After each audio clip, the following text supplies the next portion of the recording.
vinyl, let me tell you guys, you don't want vinyl. I know it's nice and pretty and white. It looks great when I walk away. But at the end of the day, it's vinyl, a lot like the siding on your home without the backing. And, you fling a rock when you're mowing or something like that. You got any kids? Baseball goes into it, something like that. You're cooked. He literally goes, Dad, I just hit that kid in the face. I'm like, did you tell him sorry? I'm like, jeez. Well, don't get a vinyl fence, man. It doesn't matter who puts it in or what they claim. It's plastic at the end of the day.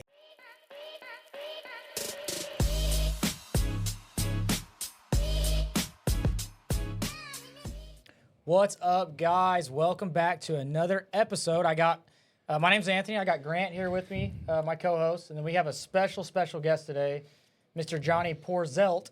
Hey, you got it right. I get that wrong sometimes. He's with UFO Fencing, and we're going to learn a little bit about that today. Yeah. We appreciate having you on. Thank you for coming. And let's get this thing rolling. Yeah. So, Johnny, let's start with your background. Tell us a little bit about yourself, who you are, where you're from, and what led you down the path of becoming an entrepreneur and choosing fencing. Well, I always knew I wanted to start a fence company from the time I was born. Really? No, that was a total fabrication. I knew I wanted to start a roofing company the day I was born, too. Really? It's weird. It's really called strange. a calling. Yeah. No, not at all. When I was a kid, I grew up, I wanted to be a professional musician. Really? Yeah. That's what I wanted to do. Nice. Not bad. I honestly thought I would do that until probably about 20. Yeah. When the dream faded. But, I've always just worked construction or sales. One of the two. I always preferred sales over construction. Yeah. It's a lot easier to me to use my brain than my hands. Yeah, it's not as it's a different type of tire. Yeah. I think mental exhaustion's worse, though. Maybe. Fitty. But I just thought, hey, why not sell fence? It seems like a pretty easy, I naively thought, easy, low overhead business to get into. Yeah. Yeah. Were you in sales I was before? wrong. So did you do a sales job prior to starting your I've company? done quite a few sales jobs. Okay, I'll so be you had honest, some experience? I was never a good employee. No. No. We were having a conversation like that out there. I struggle with that. Now that I own the company, it's a little different, which I still have people to answer to. I have to answer to my employees. Every customer I is got to your answer to my boss. customers. Yeah. But I always sucked as an employee too. Yeah. When the managers would come by, I worked my butt off. When the managers would come by, I had a problem being told what to do. Me too. Yeah. It didn't go great. 100%. That's exactly right. So what kind of sales jobs did you have prior? Well, my very first sales gig, I did it for 3 years, actually. I sold janitorial supplies. Okay. For a local company here in town. Man, I've been a lot of things. Yeah. I've been a real estate agent for a short time. I've been a personal banker for a little over a year. I've been a union painter. Yeah. I've done a lot. I don't know how many jobs I've honestly had. Yeah. Yeah, no, that's awesome. I mean, it's kind of not, but, Yeah. it's not necessarily the trait that every business owner is looking for in an employee, Yeah. but it's one that I have. Yeah. That's Yeah. good. I've always heard that you have to be coachable as a business owner, but a lot of business owners don't make the best employees. I mean, that's something that's relatively well known. Like, there's a reason they own their own business, Right. and they're not out working for someone else. And I wouldn't want to go back to work for someone else. Right. Yeah. Even as stressful as the job is, I enjoy doing it. Right. But back to your question, how did I get into it? So I was working for, one of my jobs was at Lowe's. Yeah. And I was contractor sales, just selling to Daniel's Roofing maybe at the time. I don't know. Yeah. And I just started kind of doing these on the side Right. during the weekend. Had my little brother doing it with me. And then in the middle of COVID, actually, naively, I thought, I'm just going to quit and just sell this full time. So I did. And I just started telling people that I was booked out like 4-6 weeks. Yeah. And that wasn't true. It's a sales tactic, right? Hey, I'm busy. Yeah. I'm And I busy. just started building a calendar Yeah. until I could do it. Yeah. That's awesome. No, that's So that's taking a leap. yeah. Oh, we've yeah. had several guests on. It's interesting because they're all kind of the same. They're all talking about, hey, I was doing X. I've decided I had a passion for this. Usually, most people kind of started on the side as like a side gig. Yeah. Because there's fear, I think, You need some of leaving your security job. at You need first. the financial security. When you got on your own, it's up to you to make your income. When you're at Lowe's, they're cutting you a check every week. You're like, hey, if I show up this many hours, I'm gonna make this amount of money. whether I'm great. in it or not. Whether I even, unless they fire you, obviously. But anyway, so you started UFO Fencing, which that's a very unique name. So tell us a little bit about that. How did you come up with UFO Fencing? Because I mean, I've had people I refer you to. I'll say, hey, call these people. And like, UFO Fencing. Yeah. Like, what is that about? I would like it if I could tell you like some cool, like close encounter of the third kind story, or something like that. He's been in those crop circles. But well, actually, the crop circle is what we call the yard. Yeah. Really? Yeah, where we stage all the material and stuff. We call it the crop circle. That's awesome. So you're keeping the theme, the theme alive. Oh yeah, we're out of this world, man. Hey, let's go. So I wish I could tell you one of those stories. I guess really the truth is just like my mom had a lot of ancient aliens on when I was a kid or something. Yeah. And subconsciously it got in there. Yeah. E.T. Yeah, kind of. Yeah, something like that. He touched the fence. Yeah. Like, E.T. touch fence, yeah. But if you want it to be an acronym, it can be unmatched fencing options, but it's really not an acronym. It's UFO fencing. That's what we are. It just kind of came to me, and I just thought it was clever, catchy, and people would remember it. Right. And at the time, I was married, and she was a graphic designer. Okay. So she created my logo for me. Right. I thought that was going to be a cheap logo. It turned out to be relatively expensive logo. Yeah. But Oh yeah. that's neither here nor there. Yeah. So go ahead. Sorry. No, go ahead. I was going to let you finish. Well, that's just how I came up with that, and we had the logo, and then just a couple bucks spent on some shirts, and then Kind of just went with it. yeah, just stick. It all pans out in the end if you just continue to work towards that goal every day. But If you think it's catchy, other people will think it's catchy. yeah, I think so. When you started UFO fencing, what was your main goal? Were you going to focus mainly on residential, commercial, farming, or was it just whatever I can get at the time? So at first, I knew I needed to stick with residential. Right. And even now, residential is what keeps the lights Bread on. and butter. Commercial, we are doing more and more commercial as time goes on. That is where either the big wins or the big losses Yeah. can be. But day-to-day commercial is our primary target because that's what keeps us going. Okay. The residential. So Residential, we're very, here at Is Daniels. that what I say? You said it backwards, but we knew what you meant. We're very similar here. Residential is kind of our bread and butter. But like you said, the commercial jobs, those are the big ticket items.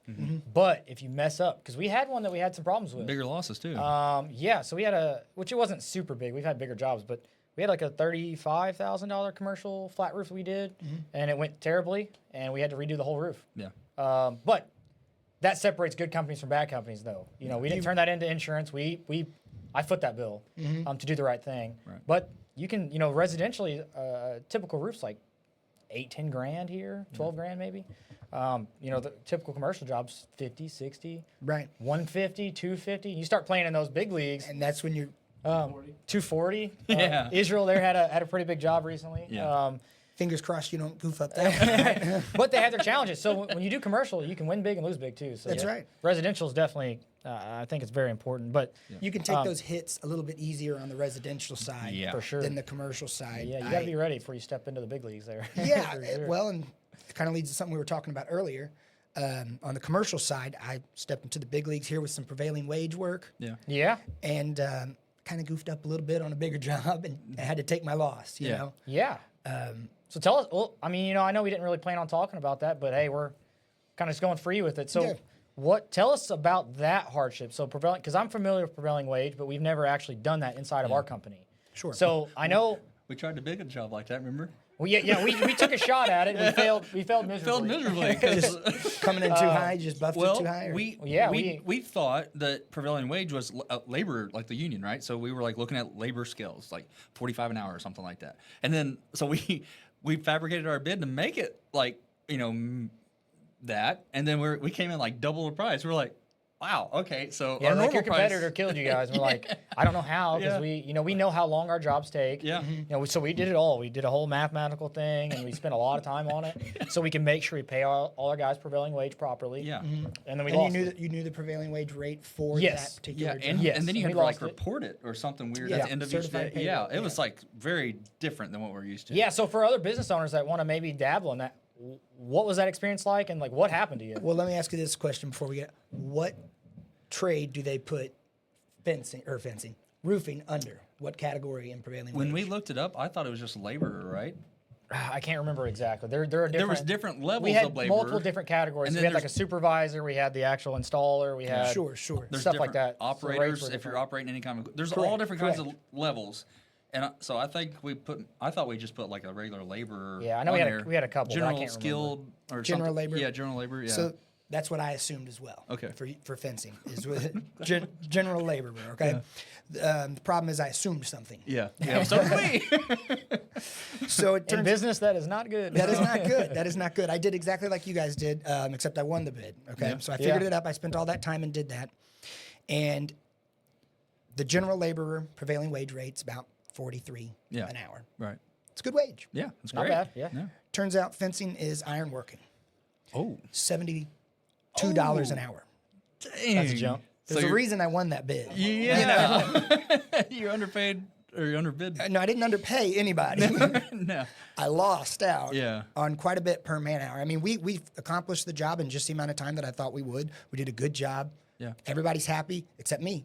I just got to take that loss. When that check comes. So how did you find out that you underpay? Like, were not underpaid, but how did you find out you had to pay more for the The labor? general called me. Yeah. And He's said, like, "Hey, you didn't pay your guys enough because you had Well, to turn that paperwork, right?" I don't want to say I got caught. I got informed Yeah. before payday came about, actually. That's good. I mean, at least it was before the fact. you Yeah. know. You probably thought you were going to make a kill, and then it turned into. Oh, yeah, and I just, no killing to be made. Just kidding. So I guess That's- my big advice there is know what you're doing before you do it. Yeah. Yeah. Yeah. Because we always, we'll get an idea. Obviously we do a little we do our research, but Sure. you kind of just jump into it. Like, hey, we want to do this. Yeah. Let's go for it. Yeah. And then sometimes you learn that lesson. You're like, hey, at least now you'll know to correct it on the next. Well, I mean, ironworking, okay? What if I was building a vinyl fence? What if I was building a wood fence? Why am I still considered an iron worker? That was my, Right. well, it doesn't matter what I think. The rules are the rules. So I guess we would need to call somebody to figure out where we fall in the categorization of Yeah. what are we as a roofer. Most people don't help. They don't help you either when you're bidding those jobs because we ask questions and it's like, hey, it's for you guys to figure out. Right. Yeah. Which is Call the they're not Missouri wrong. Department of Labor. Yeah. They'll tell you where you're at. Yeah. Okay. And they're the customer's not wrong. It's not their job to tell you what you have to pay your people. They're just saying, hey, it's prevailing wage. It's Right. you Here's need to the have bid this, this, and packet. this, and you need to do it. You give us a bid. Yeah. So So for people who may not know, there's several roofing companies, I would assume. What sets you guys apart Fencing. from other? Or yeah, sorry. We're talking fences today, not roofs.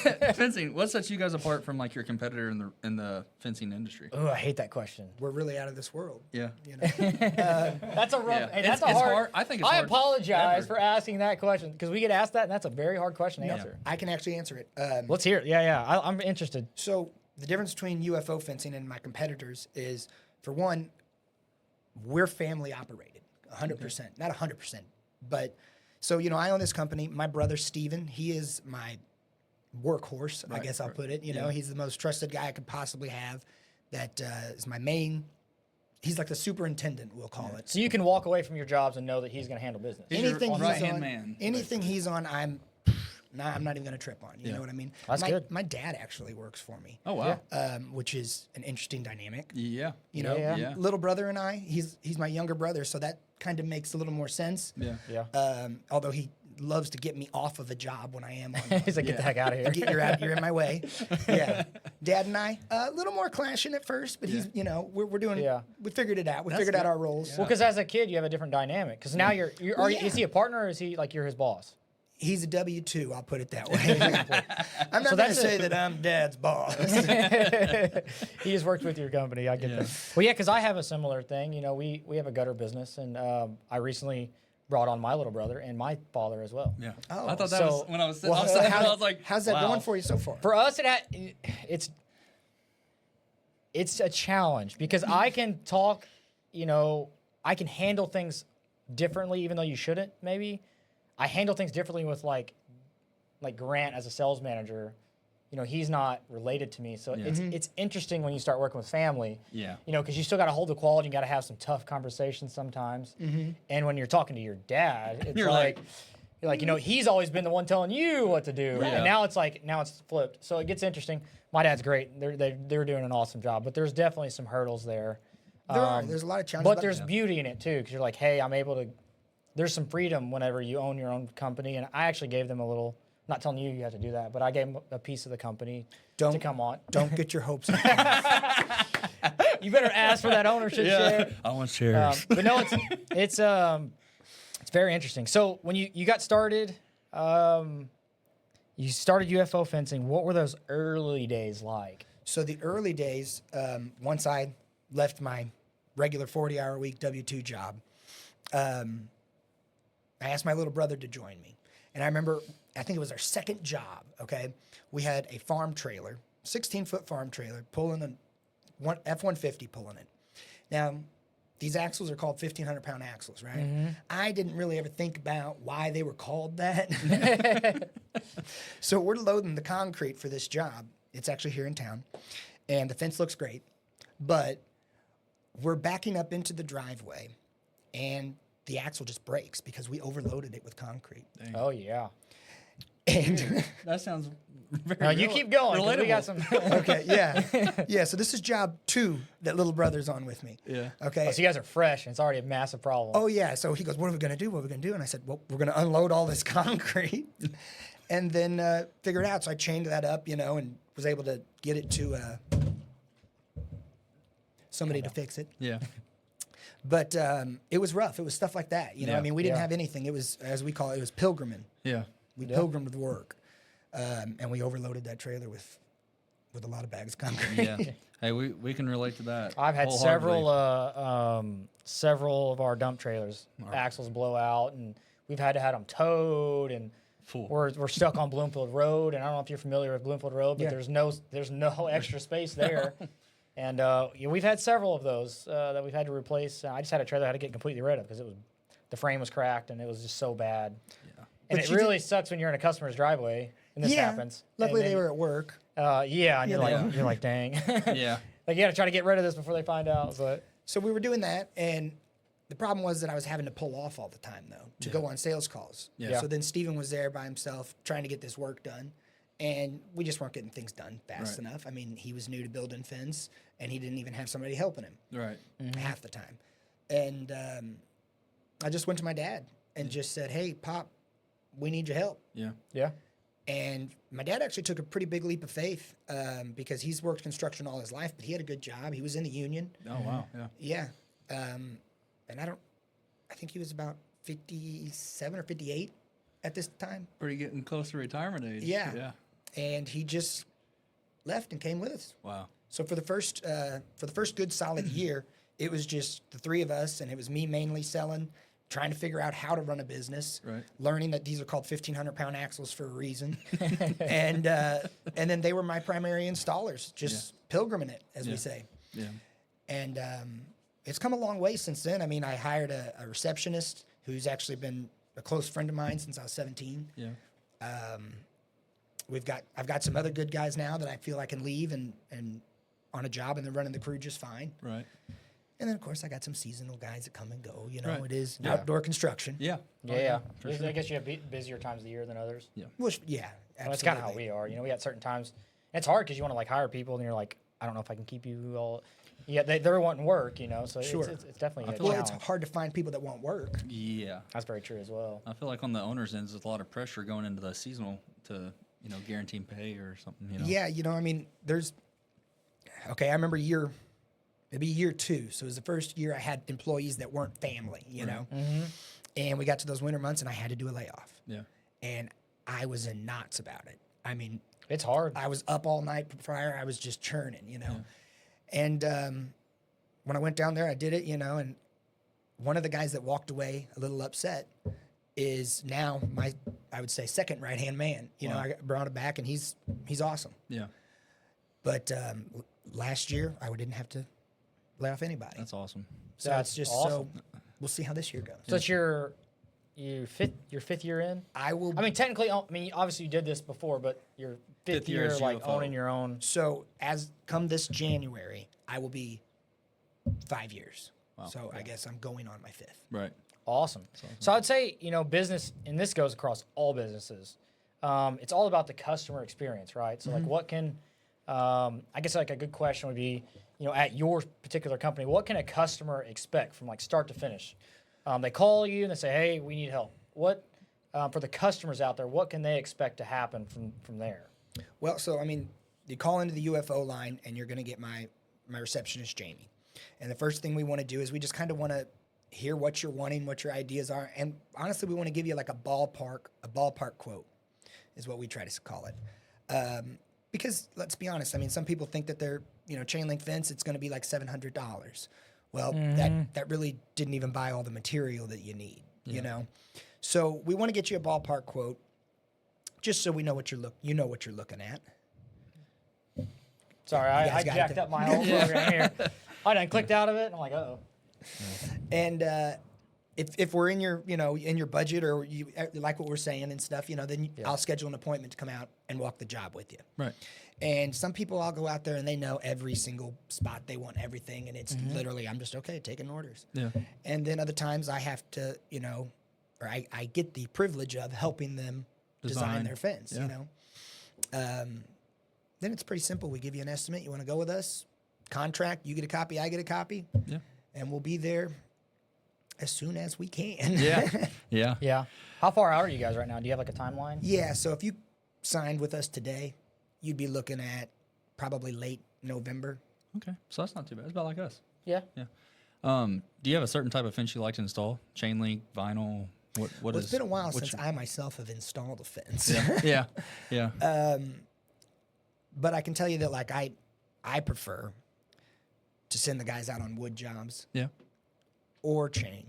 Vinyl, let me tell you guys, you don't want vinyl. I know it's nice and pretty and white. Yeah, because I think I was like, man, me and my wife were talking about it, and I'd be like, we would like a white vinyl fence around our house. It looks great. Yeah. It looks great when I walk away. Yeah. But at the end of the day, it's vinyl, a lot like the siding on your home without the backing. Yeah. And, you fling a rock when you're mowing or something like that. You got any kids? Yeah. Oh, yeah. Baseball goes into it, something like that. Yeah. and his boy has an arm on him. So. Yeah, You're cooked. we were at a parade last weekend, and he was just like, he's in the back of the truck just chunking candy out at the crowd. So he's perfect I'm like, example he's gonna for be this a- then, He literally goes, Dad, I just hit that kid in the face. I'm like, did you tell him sorry? Like, jeez. Well, don't get a vinyl fence, man. It doesn't matter who puts it in or what they claim. It's plastic at the end of the day. Yeah. Okay. Now, I do a couple every now and then when somebody's just insistent that that's what they get. Right. I may do like 4 a year, truthfully. Yeah. I always, if you're wanting a privacy, I try to steer people towards wood. Yeah. Simply because, let's say a tree falls, you know where to get a 2x4. Right. Yeah. You Yeah. don't have to call me. You know, it's okay. And you can paint wood. Well, that's the one thing I didn't. So I had a wood fence, and I put that fence up prior to you starting UFO fencing. This was a long time ago. So I didn't use someone else. I built this fence myself, but it was wood, and I felt like every other year I had to stain the thing to keep it looking pretty. So that was my biggest problem I had with wood. What type of lumber did you use? Menards. That really narrows it down. They do carry And quite so a bit. you have like a special place you buy your wood to like make that better. Well, I can't tell you where we buy our wood, man. well. You know, that's Top secret information. Supplier. so. I mean, like with your pickets and stuff like that, I really highly suggest you use cedar.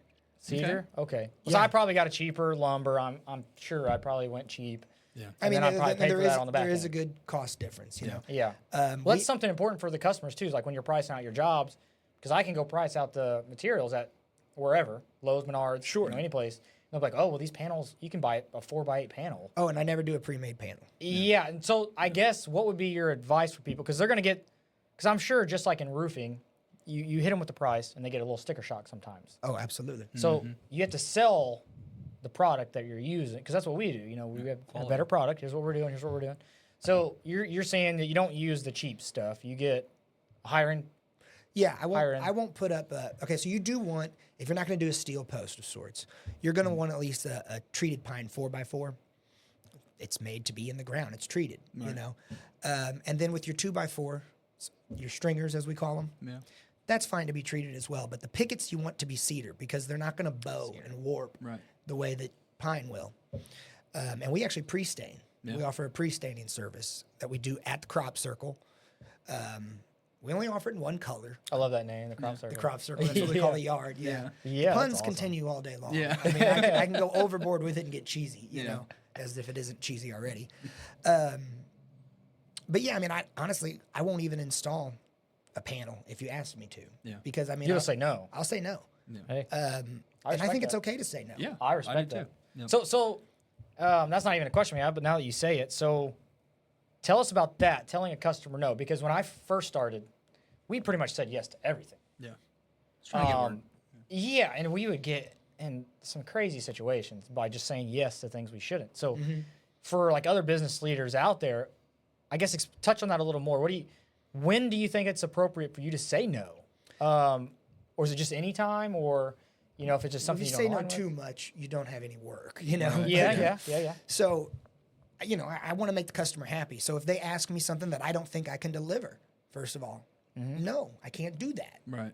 I don't want to disappoint you. Right. Or if there's something that they want you to do that you just know is not structurally sound. Right. No, I'm not going to try and anchor bolt down this wood privacy fence that's basically a sail on top of your retaining wall. Yeah. It's not going to work. Yeah. you Yeah, know? I've seen people do that. Well, mainly I think with like chain link fences, maybe. Now, chain link's a different story Yeah. than a wood privacy fence being a sail, but I've been asked to do this. Right. Yeah. It's a wind catch. Yeah. Yeah. Just rip it off, I guess. So, to me, no just comes down to stuff like that. When they're asking you for things that you don't believe in and you can't back, your name's on the line. Right. For sure, yeah. If it's not something you would want to do at your house, don't do it at somebody else's. Right. I agree. That's something I always try to tell people. Like, we're homeowners too. We're people as well. Yeah. So just put yourself in that client's shoes, and like, what would you want? Right. What would you want done at your house? And if you don't align with that, then you need to walk away. And most clients I've learned, they respect that. If I tell them like, hey, we can't do that or we won't do that, most of the time they're like, cool. But if you sit there and string them along and like act like you can do it and then fluff and then turn around 6 months down the road and say we can't do it, then it's a bigger issue. So it's better on the front end, be honest. They'll and always say, be hey, transparent. That's say, hey, this is something I can't handle. If it's too big of a job or we don't use this product because it's not great, I would never put this on my house. We won't do like layovers, because it's not the right way to do it. So there's times. layover. Oh, sorry. We're in the roofing industry. So Yeah. we won't like lay shingles on top of another layer of shingles. Yeah. Okay. Because it's not the proper way to do it. You need to get it down to the decking, do it right, start from scratch. And that's what people should want on their home. They want to go the cheap route. If they have to go hire a cheaper roofer that's willing to cut corners, That's fine. we have to, as a company, say, hey, we can't put our name on that. That's fine.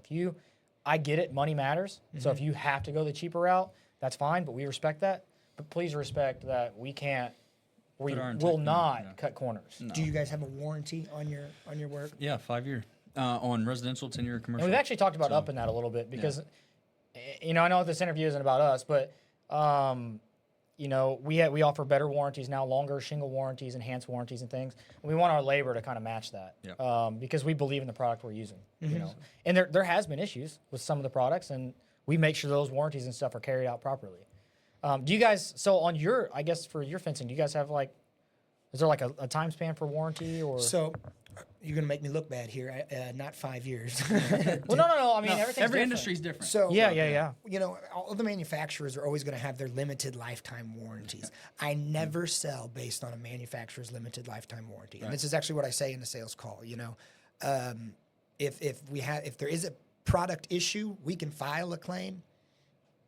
I don't have a whole lot of hopes in the manufacturer's limited lifetime warranty. Right. They're going to find a reason why I did something wrong, you did something wrong, something about the climate here is An act something of wrong. God. Yeah, something I don't outside know. of it, So what I can sell to you is my 2-year craftsmanship warranty. Or I Right. shouldn't say sell. That is what comes with any install. Right. So if we do something that is incorrect, we will come back, fix it for free, guaranteed 100%. I hope you don't call me. I don't expect you to call me. You know? Yeah. But with chain link is chain link. What are they going to warranty as far as manufacturers? Right. Yeah, and even on like the wood fencing, I feel like usually in the first year and a half, if you're going to notice an issue, it'll already happen. Yeah. And that's one of the reasons I switched to cedar. It's gonna happen. If the wood's gonna warp or if the nails are gonna pop, I feel like you would see that in the first year or so. After you get like a full season cycle, I think. Yeah, and it dries out a with little the expansion and contraction, the wood dries. And all Right. that. Again, great points of why you need to use cedar. Yeah. Oh yeah, my fence I put up. I'm not sure. I think I used all treated. Maybe I'm not really sure, but those pickets were sitting one way and the other, and they were popping nails and doing all kinds of crazy And stuff. at first, like when I was So hire a professional. Don't do it yourself. when I was doing the treated pine, it was actually warping gates out of alignment to where I was having to go back as a warranty, which it wasn't a craftsmanship issue. Truly, it's the nature of wood treated pine, but I was honoring the warranty anyway, so I got tired of doing that. Yeah. So I had to figure out a solution. So that's what we do. Nice. Awesome. So UFO fencing, you guys aren't, you guys are focused on fences, but in any business, it's not just about fences or roofing. It seems like, to have a successful company, you have to have like personality behind your brand. And you obviously have a very unique brand. So how do you keep like business fun and engaging? Because you got to show up to work every day. Yeah. So we're always trying to find ways to like spice it up. Or do you guys do something like that, or? None that I want to talk about. I mean, like I said, I work with my brother. Yeah. So I mean, things can get fun. Yeah. Yeah. And I've seen some videos that they'll take on the site, where they're being goofy, and it's like, well, guys, really making us look good out there, having a good time, But I don't know if that's answering your question necessarily. Well, no, that's that's part of it. We try to do fun stuff outside of work, but we always try to bring our work with us. Yeah. So, and we're new to it. We're wanting to. The previous owner was a little older, which actually he was good at making he started in the content space. But I think to have a successful brand and business, Okay, we're talking about branding. Yeah. Well, we were talking about fun too. If you want to go out and I take the guys we go golfing. We try to have some fun. But even when we go out for training events, we try to have mix a little fun in there too. But we're getting to where we want to start wrapping content around that to brand our company and make people aware of who we are. And I think it's informative too. It's a good way to let homeowners know, hey, this is the process of what it looks like on the job. And I think it's good, and it helps homeowners know where you're at in the process. Like if you send them like a midday update, or something, absolutely. Because a lot of people text you, hey, how much longer do you think? And you're like, well, here's where we're at, and send them a video. Right. Are you guys doing anything like that? Are you videoing your jobs, or? I need to get better at that. I mean, that's something that's been on my radar too. I'm learning just like you guys are still. I mean, For sure, yeah. When I started this, I had no idea what to do. I just knew I had a little catchy idea. Yeah. As far as branding is concerned, I mean, we do the whole I call my guys extraterrestrial fence installers. If we can install your fence at the speed of light, all that kind of good stuff. Now, I do need to get better about Put on some alien costumes and install the fence. No, that'd be wild. No. That'd be a good commercial. That'd be a good commercial or something. Yeah. The customer might not appreciate that as much as like YouTube might. and the installer may get a little tired of it come midday when it gets hot. But That's funny. So I do need to get better at documenting stuff like that Right. throughout the day and making content like that. Yeah. That's something I want to do. I never really have issues keeping the customers informed. I'm pretty communicative. That's major. If you look on our reviews, that's one of the things that we do well is we try to always, just keep you in the loop. Yeah. Yeah. Because it's always a tentative start date in the first place. Right. And I have an idea how long it's going to take. Yeah. I don't know exactly because... Well, I mean, you're in a Are construction. you telling customers that though?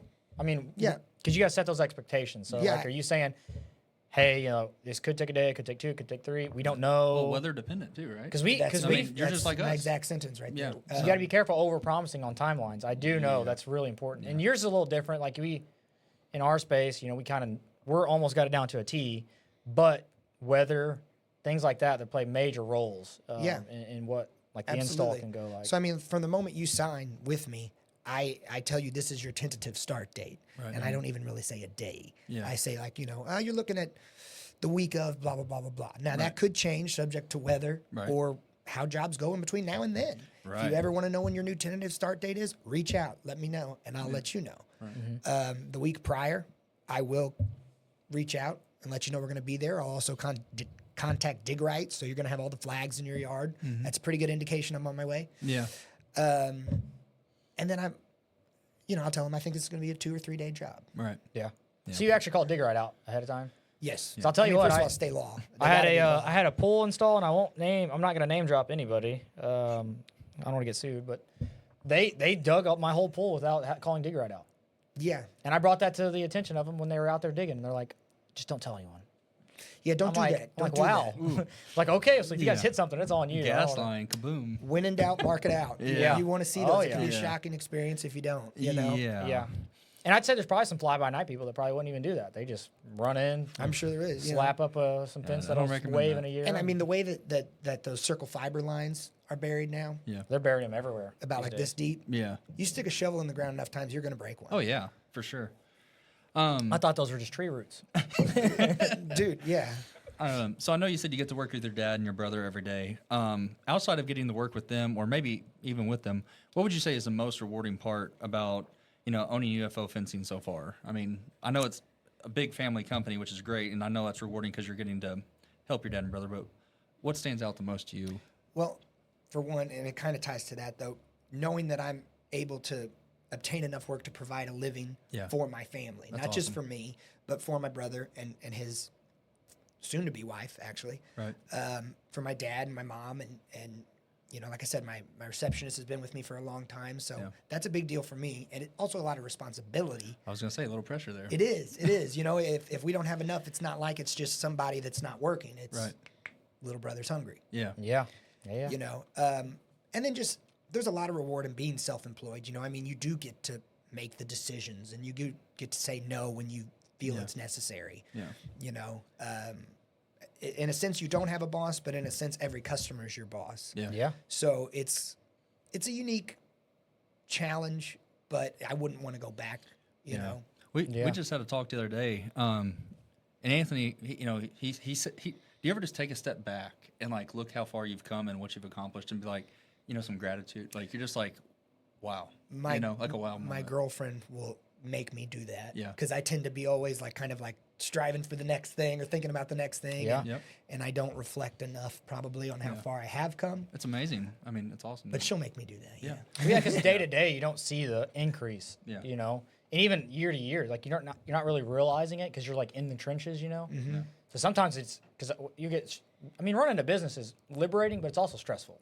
I've never worked more hours in my life, but Yeah. I'm in complete control of my schedule at the same Yes. time. So it's good to step back, and I talked about that recently. I go plant my feet in the grass and just honestly smile and just be like, hey, look what we've accomplished, look what we've done, and just really appreciate the opportunities that we've been given or we've given ourselves. A lot of it, it's you're giving it to yourself. Hard There's work. there's opportunity out there for everyone, but there's certain types of people that can grab those and run with it and baby it, nurture it. And then you got to sit back and pat yourself on the back sometimes. Right. Always pat your team on the back, if they're doing the right things, because they're the ones helping you move Right. forward. Right. But at the end of the day, it all rests on your shoulders at the end of it. It all rests on my shoulders, but it couldn't be done without them. right. Yep. Yep. And kind of something she reminded me this morning, my girlfriend did, of the trailer story with the axles. So like just that epiphany right there. Look how far I've come. That was 4 or 5 years ago, Yeah. So Do you have a And that can different still trailer happen now? again. Huh? You have a different trailer now? I have a few different trailers. Yeah. Did you get heavier axles? Heavier axles, Yeah. The key is not They to. cost a little bit more too. It's kind of weird. You just got to get bigger axles. We tried that too, and the trailer still got demolished. So So we just put 2 axles. I still have that trailer. It's the scrap trailer, but we don't load anything else on there. we're gonna have to start using an 18-wheeler to haul off our stuff. I guess. I don't know I'll what. tell you what, man. I don't know how many times you got to tell people, hey, please don't overload the trailer. Go dump, come back. If you have to dump twice, just whatever. Nope. Yeah, and we can. It's kind of like the same concept as when you carry all the groceries in at once. Yeah, Yeah. I'm a one-trip dude. Me too. I'm getting it. Yeah. I'm getting it all in there. So, for anyone else out there, you've obviously done it. We've done it. But for anybody else out there that's like saying, "Hey, I want to start a company," what's some advice you would give them to someone wanting to get out of that 9 to 5, get out of that sales job at Lowe's or whatever? What kind of advice would you give to just the average person out there wanting to get started? Well, you got to have faith. Yeah. And faith in yourself. So just don't be afraid to take a leap. And when you get hit down and you make a mistake, because you're going to make them, you're going to take losses, take it on the chin and move on. Yeah. Just keep plowing forward and know what you want and strive for that. Yeah. The more targeted you can get with your goal, the better off you're going to be. Yeah, I agree. So set targets, and then you have to have. Process We always to say get set a there. big target, and then Yeah. set your mini targets Yeah. that you can. Baby steps. So you can get little wins. Yeah. We're chasing little wins, Right. but to get to the big goal. So speaking of targets, so where do you think you see yourself in the next 5 years with UFO fencing? On vacation. Yeah. So I'm sitting on the beach. So honestly, UFO worldwide. I want to get more into the commercial aspect of things. Okay. Yeah. I do like residential work, but like I said, that's what keeps our lights on. Right. I want to get more into the commercial side of things. So if you're out there and you're in the commercial world, know Call who to UFO Fencing. Yeah. Yeah, I'm a customer of yours. You guys did a fence for me there in Cape. Actually, You we guys, did a couple for you. yeah, and you guys did great.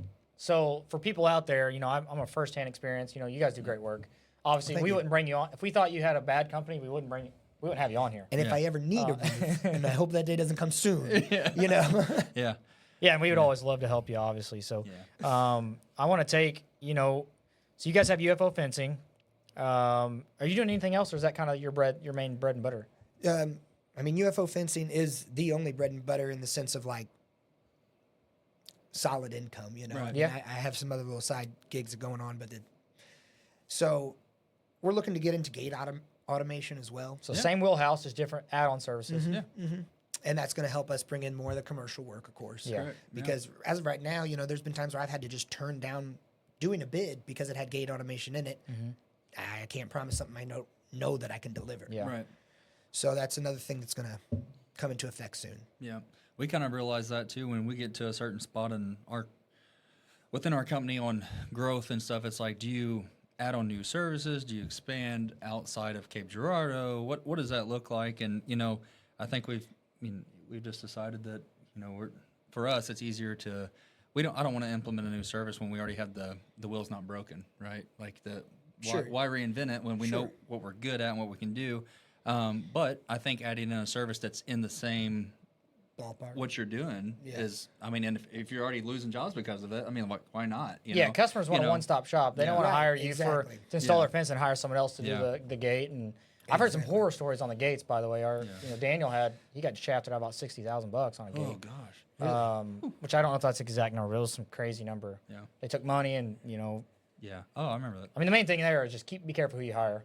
Well, Look at the reviews. I'm sure you have some great reviews online. I know that you do. So that's important. Research your contractor. I think that's important.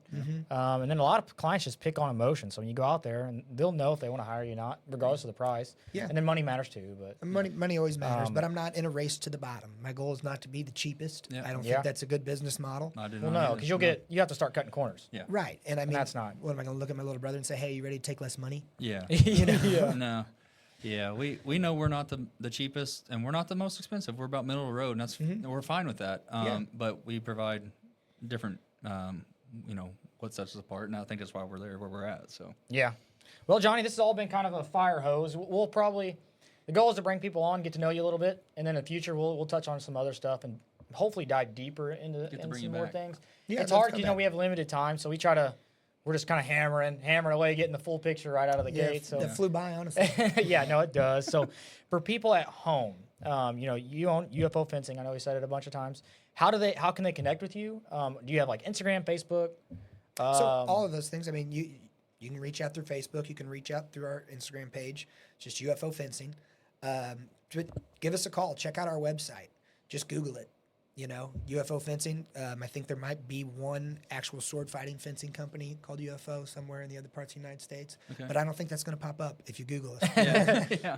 yeah. Thankfully, marketing's hopefully close to where you're at. Yeah.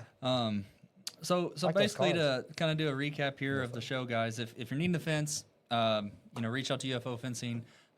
He's obviously trying to break into commercial space here. So if you're out there listening to this and you've been thinking about it, hit him up. Give him an opportunity. At least see what he has to say. And we appreciate you coming on the podcast today. And we'll have you back. Later on down the road. So Well, thank you guys. Yeah, man. So before we go, I want to take a moment to thank you again. You're awesome. I've known you for a while. I want to do a quick shout out. We're gonna have a little gift for you after. Yeah. We give away coffee and some stuff. So I want to shout out the Groundabout. The Groundabout. They donated some coffee for the podcast.